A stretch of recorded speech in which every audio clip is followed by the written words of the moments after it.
How do effects like the Jacksonville shooting, how does that impact you when you hear that it was racially motivated?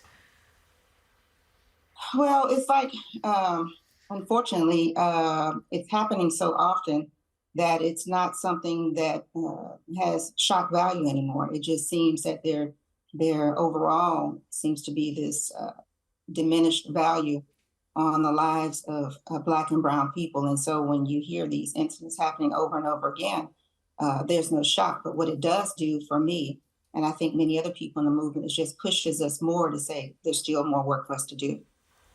Let's cross back over to Alveda. I think we've managed to reestablish the connection. Are you back with us, Alveda?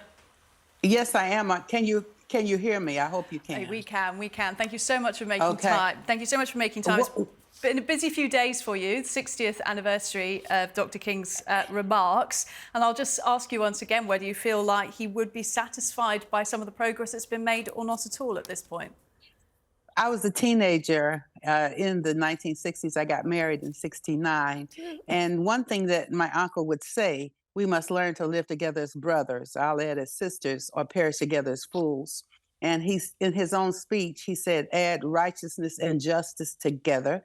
He talked about a check of insufficient funds. So those are some of the things. And some of that is definitely still here today. He also said we must learn to live together as brothers and sisters, and we are one blood and one human race, that we're not separate races. I think he would want us to remember that.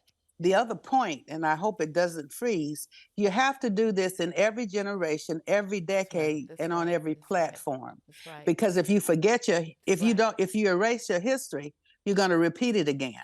So that's why all this stuff about burning the history books and locking all the Black kids in a classroom away from everybody else and telling them, this is happening in Florida as well. There's a school and the Black principal agreed to have the Black kids put in their own separate classroom. No, you don't separate. You come together, act like human beings, and learn human dignity and to care about each other. That's something Martin Luther King Jr. talked about in that speech. Cashing that check for insufficient funds, dealing with racism and systemic racism. Laws that are written into our laws, totally opposite. He said he had a dream, it's rooted in the American dream. Yeah. That's in that speech. So you have to remember these things, but you have to deal with it. Yes, I agree with the other speakers. There's more to be done, and it must be done in every generation.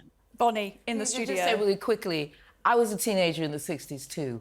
And I can say, on one hand, absolutely, progress has been slow.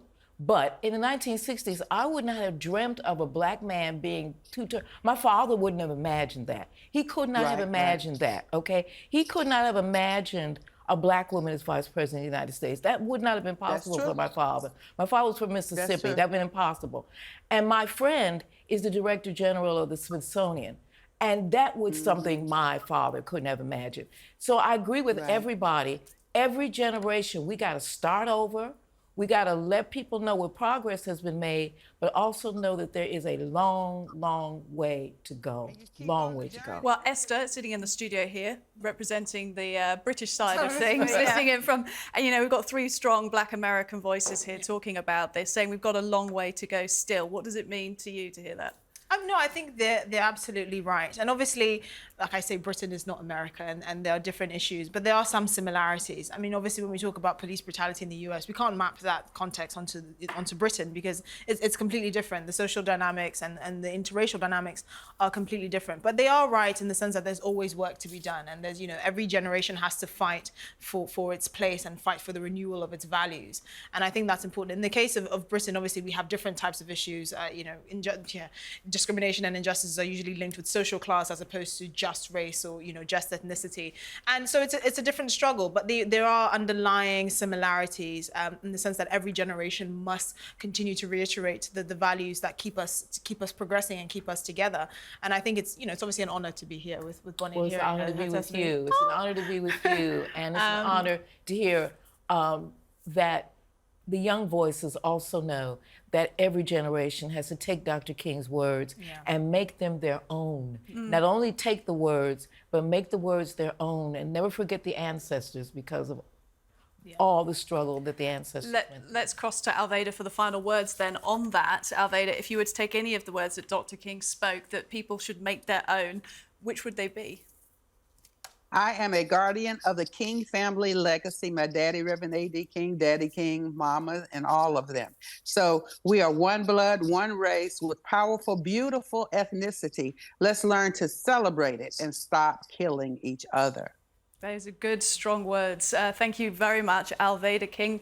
Sharida, as well, joining us. Thank you also for your insights on this. And also here in the studio, we've had Esther and Bonnie chiming in on this. It's been great speaking to you all. I've learned a lot. Bonnie, particularly about your experiences as a teenager, listening to that and how it's inspired you. You know, once you see something like that, and it is important to know that he did that on the spot. Yeah. And that's what was so powerful about it. Doing it on the spot, that's what it's all about, from the heart. Thank you to all of our panelists. That's it from me tonight. Wherever you're up to, make sure it's uncensored. Good night.